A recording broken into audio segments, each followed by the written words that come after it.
এইটা হচ্ছে pixel 3 Excel. আমার মনে হয় কি জানেন, আপনার বাজেট যদি 15,000 টাকা হয়, আপনি যদি ভাবেন যে পিওর মার্কেটে বেস্ট একটা ফোন চাই, তাহলে আপনার পছন্দের তালিকায় হয়তো এই ফোনটা বেস্ট বা ওয়ান অফ দ্য বেস্ট হতে পারে। কেন? পুরো ভিডিওটা দেখুন, তবেই তো আস্তে আস্তে বুঝতে পারবেন। পিওর মার্কেট থেকে এই ফোনটা আমরা আজ থেকে মেবি 10 দিন আগে কালেকশন করছি। হ্যাঁ, সো 10 দিনের মধ্যে কিছুদিন আমার প্রাইমারি ডিভাইস হিসেবে এই ফোনটা আমি ইউজ করছি। তো আজকে ভিডিওতে আমার ইউজার এক্সপিরিয়েন্সটা এক এক করে শেয়ার করে যাব, দেন আপনি নিজে তাহলে জাজ করতে পারবেন বা সিদ্ধান্ত নিতে পারবেন যে এই ফোনটা আপনার জন্য কতটুকু পারফেক্ট। তাহলে চলুন শুরু করা যাক। দেখেন, প্রাথমিক অবস্থায় ফোনটা হাতে নিয়ে করলাম কিছু মাল্টিটাস্কিং। ফোনটা দিয়ে কিছু ভিডিও দেখলাম, ফেসবুকে কিছু ভিডিও দেখলাম। ভিডিও দেখার সময় না এই ফোনটা দেখে বেশ ভিভিড কালার পাচ্ছিলাম। হ্যাঁ, অনেকটাই কালারফুল লাগতেছিল। ডিসপ্লেটা দেখতে বেশ মনোমুগ্ধকর লাগছিল। বিভিন্ন পয়েন্ট থেকে ভিউইং অ্যাঙ্গেল বেশ ভালোই ছিল, অনেকটাই ভিভিড কালার প্রোভাইড করতেছিল। তো এত শত ভালো জিনিস দেখে চলে গেলাম গুগলে, যে এত ভালো কেন আমাদেরকে লাগছে বা কি ডিসপ্লে দিছে এই ফোনটাতে। গুগলে গিয়ে দেখি এটা দিচ্ছে তারা 6.3 ইঞ্চির একটা পিওলেড ডিসপ্লে। ইয়েস, এখন যেহেতু পিওলেড ডিসপ্লে, সেই ক্ষেত্রে যতটুকু রেজাল্ট পাইছি অতটুকু রেজাল্ট নিয়ে আমরা সন্তুষ্ট। যখন আমরা এই ফোনটা দিয়ে এইচডিআর মোডের অর্থাৎ হায়ার ডাইনামিক রেঞ্জের কিছু ভিডিও দেখতেছিলাম, বেশ ভালোই দেখতে পাচ্ছিলাম ওই ক্ষেত্রে। পাশাপাশি দেখলাম এই ফোনটাতে হায়ার ডাইনামিক রেঞ্জের ব্যাপারটাও কিন্তু আছে। ভিডিও দেখার সময় আরও যে বিষয়গুলো আমাদের কাছে নোটিসেবল মনে হয়েছে, দেখলাম প্রত্যেকটা পয়েন্ট থেকে, প্রত্যেকটা পিক্সেল থেকে আমার কাছে মনে হয়েছে যে বেশ ভালোই কালারফুল লাগতেছিল। সেই থেকে আমরা নোটিস করলাম এই ফোনতে কত পিপিআই ডেন্সিটি ছিল। দেখলাম কি ভাই, 523 পিপিআই ডেন্সিটি এই ফোনটাতে। সো সেই দিক থেকে কিন্তু প্লাস পয়েন্ট। আর এই ফোনটা কত রিফ্রেশ রেটে রান করতেছে এই নিয়ে ঘাটাঘাটি করতে পারি নাই। দেন আমরা চলে গেলাম আবার কীভাবে গুগলে গিয়ে দেখি, আমরা ইউএফএ টেস্ট করে দেখলাম যে 60 হার্টজ পর্যন্ত এই ফোনটার ডিসপ্লেটা পুশ করতে পারতেছিল। তো সেই ক্ষেত্রে বলা যায় এই ফোনটা হচ্ছে 60 হার্টজ রিফ্রেশ রেটের ডিসপ্লে। তো ওভারঅল এই ফোনটা স্ক্রিনটা ব্যবহার করে আমরা যে সকল এক্সপিরিয়েন্স পাইলাম তা হলো 6.3 ইঞ্চির একটা পিওলেড ডিসপ্লে এই ফোনটাতে দিচ্ছে। এই ফোনটা হচ্ছে HDR10+ সাপোর্ট এবং এটা 60 হার্টজ রিফ্রেশ রেটের ডিসপ্লে।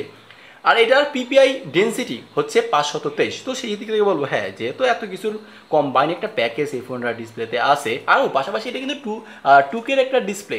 তো সেক্ষেত্রে বলাই বাহুল্য হ্যাঁ, ডিসপ্লেটা বেশ কালারফুল। এই ডিসপ্লেটার কালার অ্যাকিউরেসি, কালার কন্ট্রাস্ট এবং এইচডিআর অর্থাৎ হাই ডাইনামিক রেঞ্জের ব্যাপারটা বেশ ভালোই ছিল। ওভারঅল বলবো হ্যাঁ, এই ফোনটার ডিসপ্লের ভিউইং অ্যাঙ্গেল, কালার অ্যাকিউরেসি নিয়ে আমি যথেষ্ট স্যাটিসফাই ছিলাম। তবে স্যাটিসফাই হয়নি একটা জায়গায়, সেটা হচ্ছে এই ফোনটার যে বিশাল একটা নচ। ভাই, এইটা অবশ্যই দৃষ্টিকটু লাগবে। বা 2023 সালে এসে আমরা দেখছি পাঞ্চল ডিসপ্লে দিচ্ছে, বা কিছু কিছু জায়গায় দেখলাম তো এরকম হচ্ছে যে তারা ডিসপ্লের তলায় তারা ক্যামেরা দিয়ে দিচ্ছে। তো ওই জায়গায় এত বড় আইফোনের মতো করে নচ, এইটা আসলে মানানসই না। তো যখন ভিডিও দেখবেন এই ক্ষেত্রে এই বিষয়গুলো আপনাদের হয়তো একটু নোটিসেবল হবে বা একটু উইয়ার্ড বিষয় লাগবে। তবে এই বিষয়টা স্কিপ করতে পারলে হ্যাঁ, ডিসপ্লেটা বেশ ভালোই। পাশাপাশি এতে দিচ্ছে ভাই স্টুডিও স্পিকার থাকার দরুন ভাই কন্টেন্ট ওয়াচিং এক্সপিরিয়েন্সটা একদম দুর্দান্ত লেভেলে ছিল। আমরা নিচের দিকে সাউন্ডটা বেশি পাইছি, উপরের দিকে সাউন্ডটা কম ছিল স্টুডিও স্পিকার হওয়ার দরুন। বলতে পারেন আপনি 70% সাউন্ড দিচ্ছিল নিচের দিক থেকে আর 30% সাউন্ড দিচ্ছিল উপর দিক থেকে। সো ওভারঅল আমি বলবো এই ফোনটার ডিসপ্লে নিয়ে সন্তুষ্ট উইথাউট এই নচটা ছাড়া। তো এই তো ছিল মোটামুটি এই ফোনটার ডিসপ্লে সেকশন। তারপর ফোনটা ঘুরিয়ে ফিরে দেখতে যাচ্ছিলাম যে কোন কোন দিকে এই ফোনটার কী কী আছে। ডান পাশে দেখি এতে দিছে একটা পাওয়ার বাটন, আর তার নিচেই দিছে ভলিউম বাটন। আর গুগল তার এই কাজটাই করে, তারা পাওয়ার বাটনটা উপরে দিবে আর ভলিউম বাটনটা নিচের দিকে দিবে। তো এভাবেই আছে। আর বাপাশে কিন্তু একদম কোনো কিছুই নাই, ক্লিন একদম ফ্রেশ লাগতেছিল। আর উপর অংশে রয়েছে শুধুমাত্র নয়েজ ক্যান্সেলেশন মাইক। আর নিচের দিকটায় পাচ্ছেন type C port charging system এবং সিম কার্ড ট্রে, যেখানে আপনি ফিজিক্যালি একটা সিম কার্ড তো ব্যবহার করতে পারবেন, পাশাপাশি একটা ই সিমের ব্যবস্থা আছে। সো ই সিম বেশ কার্যকরী বিষয়টা যারা এই সিমটা মূলত ব্যবহার করে থাকেন।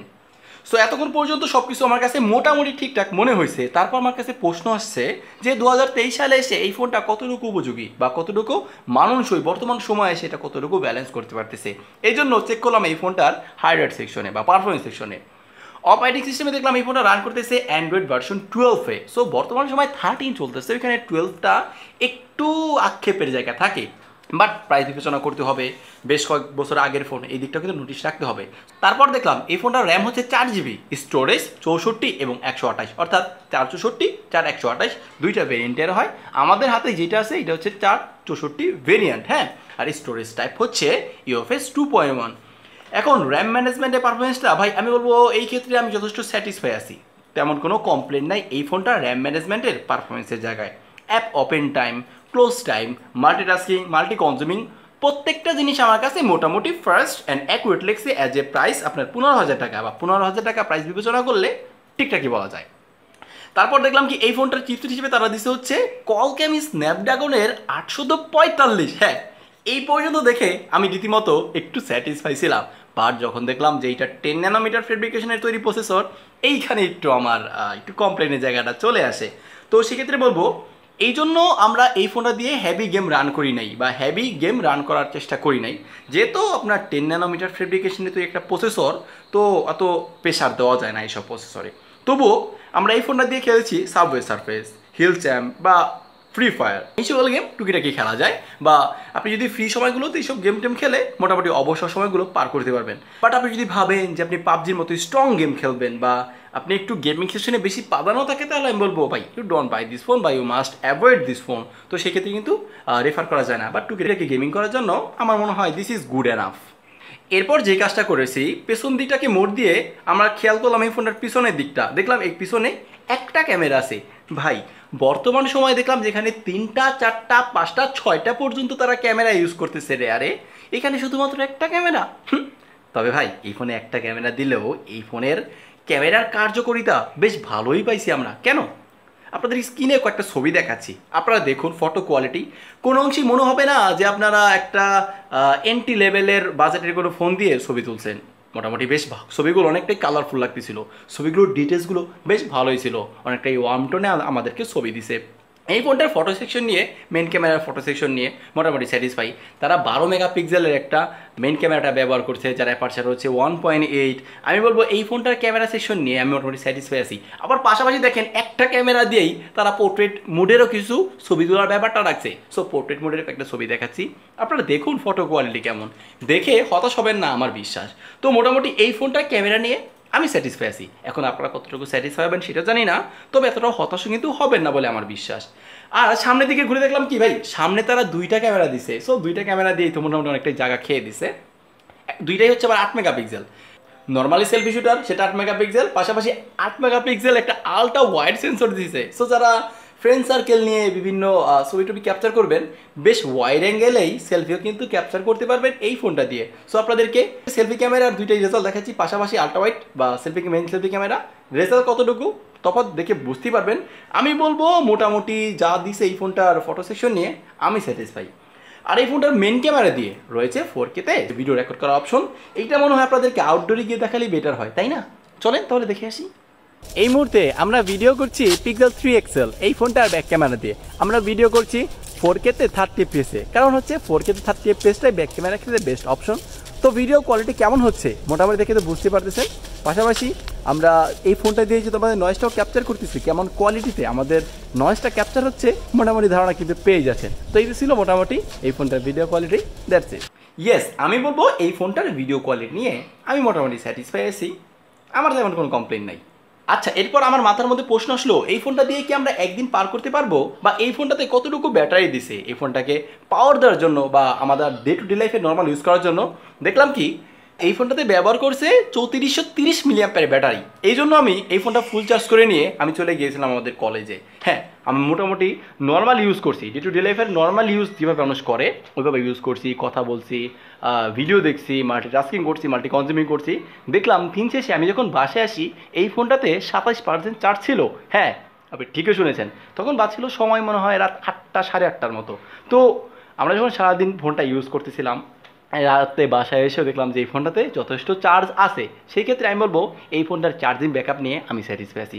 এক্ষেত্রে বলাই যায় আপনি যদি ডে টু ডে লাইফে নর্মাল ইউজ করেন এই ফোনটা দিয়ে আপনি একদিন পার করতে পারবেন বলে আমার বিশ্বাস, কারণ আমরা কিন্তু পার করতে পারছি। আর আপনি যদি মিড লেভেল আপ ব্রাইটনেস দিয়ে একটা না ইউটিউবে ভিডিও দেখেন বা ফেসবুকে ভিডিও দেখেন, সেক্ষেত্রে আপনি স্ক্রিন অন টাইম পেয়ে যাবেন সর্বোচ্চ 5 ঘন্টার মতো। হ্যাঁ, আমরা এমন ব্যাকআপ পাইছি এই ফোনটার থেকে। আর আপনি যদি একটা না গেমিং টেমিং করেন, সেক্ষেত্রে একটা না গেমিং করতে পারবেন আপনার 4 ঘন্টার মতো। আর আমার কাছে মনে হয় কি জানেন, বা আপনাদেরকে একটা গোপন সত্য বলে দিই ভাই, পিওলেড ডিসপ্লেতে না চার্জিং বার্নটা একটু কম হয় বা চার্জিংটা একটু আস্তে আস্তে খরচ হয়, যে জিনিস আমার প্র্যাকটিক্যাল ইউজার এক্সপিরিয়েন্স থেকে নোটিশ করছি যে যেগুলো পিওলেড ডিসপ্লে হয় কোনো ফোনের, ওই ফোনগুলোর চার্জিং ব্যাকআপটা একটু বেশিই পাওয়া যায়, যেটা আমার দিক থেকে মনে হয়েছে। আর এই ফোনটার যে 3430 মিলিঅ্যাম্পিয়ার ব্যাটারিটা আছে না, এটাকে চার্জার জন্য এতে সাপোর্ট করতেছে 18 ওয়াট একটা চার্জার। আমরা 18 ওয়াটের চার্জার দিয়ে এই ফোনটা চার্জ করে দেখছি 0 to 100% চার্জ হতে এই ফোনটা সময় নেয় 1 ঘন্টা 22 মিনিটের মতো। সো এমন টাইমে এই ফোনটা ফুল চার্জ করতে পারবেন বলে আমাদের বিশ্বাস। আর ভাই এই ফোনটার আরও কিছু বিশেষ গুণ না বলেই তো নয়। দেখুন এই ফোনটা তো স্টুডিও স্পিকার যেটা বলছি, যেটা একটা প্লাস পয়েন্ট। এই ফোনটা আইপি ডাস্ট রেসিস্ট্যান্ট 68। সেক্ষেত্রে বলাই বাহুল্য বা পিক্সেলের দাবি এই ফোনটা যদি পানির মধ্যে পড়ে যায় 1.5 মিটার 30 মিনিটের মতো থাকতে পারবে বলে, এটা পিক্সেলের কমপ্লেন। বাট প্রিয়র মার্কেটের ফোনগুলো আমরা তোরা বিশ্বাস পাই না, তবে এই ফোনগুলো কিন্তু আবার রিফাবলিশড ইউনিট হিসাবে নতুনও পাওয়া যায়। সো নতুন ফোনগুলো আপনি পানির নিচে অনায়াসে 30 মিনিট রাখতে পারবেন, তেমন কোনো প্রবলেম হবে না। আর সিকিউরিটি আনলকের ক্ষেত্রে এতে তারা দিছে rear mounted fingerprint. Here is the big problem বা big complain side for me, আমার ক্ষেত্রে জিনিসটা মনে হয়েছে। তবে রেয়ার মাউন্টেন ফিঙ্গারপ্রিন্টটা যথেষ্ট ফায়ার ছিল, যথেষ্ট অ্যাকুরেট ছিল, তেমন কোনো কমপ্লেন নাই। তবে রেয়ার মাউন্টেন ফিঙ্গারপ্রিন্টটা বর্তমান সময়ে এসে যোগ্য উপযোগী না। তো এই তো ছিল মোটামুটি এই ফোনটার ওভারলুকস, ডিজাইন এবং ইউজার এক্সপিরিয়েন্স এই কয়দিনের, যেটা আমি আপনাদেরকে জানালাম। এখন এই ফোনটা কি 2023 সালে এসে রিকমেন্ডেশন করা যায় বা 15,000 টাকা দিয়ে এই ফোনটা কেনার মতো একটা ফোন? আমি বলবো হ্যাঁ ভাই, এই ফোনটা 15,000 টাকা দিয়ে কেনার মতো একটা ফোন।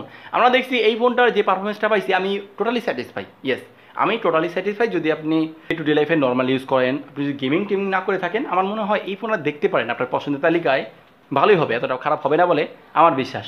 তো এই তো ছিল মোটামুটি এই ফোনটার ব্যাপারে আমার অভিমত বা আমার এক্সপিরিয়েন্স, যেটা আপনাদেরকে আমি জানিয়ে দিলাম। এখন ভাই কেনা না কেনা এটা তো একান্ত আপনার ব্যক্তিগত ব্যাপার, তাই না?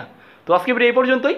যদি ভিডিওটা ভালো লাগে অবশ্যই লাইক করে দিবেন, আর যদি ফোনটা ভালো লাগে অবশ্যই ফোনটা কিনে নিতে পারেন, দাম পড়বে 15,000 টাকার নিচেই, বেশি না। তো আজকে ভিডিও এই পর্যন্ত। যদি ভিডিওটা ভালো লাগে অবশ্যই এটা লাইক করবেন, কারণ আপনারা লাইক দিলে আমি একটু ইন্সপায়ার হই, স্যাটিসফাই হই, ভালো লাগে যে না আপনারা আমাকে সাপোর্ট করতেছেন। আর আপনি যদি এখনও আমাদের এই ছোট্ট পরিবারের সদস্য না হন, সাবস্ক্রাইব করে আমাদের সদস্য হয়ে যাবেন। আস্তে আস্তে আমাদের পরিবারে কিন্তু অনেক বড় হয়ে যাচ্ছে, অলমোস্ট 10,000 ফ্যামিলির পরিবার হয়ে যাচ্ছে। এটা আমার কাছে অনেক বড় একটা কিছু আমার কাছে মনে হচ্ছে, যদিও অনেকের কাছে 10,000 কম কম মনে হবে। ভালো থাকবেন, সুস্থ থাকবেন, আল্লাহ হাফেজ।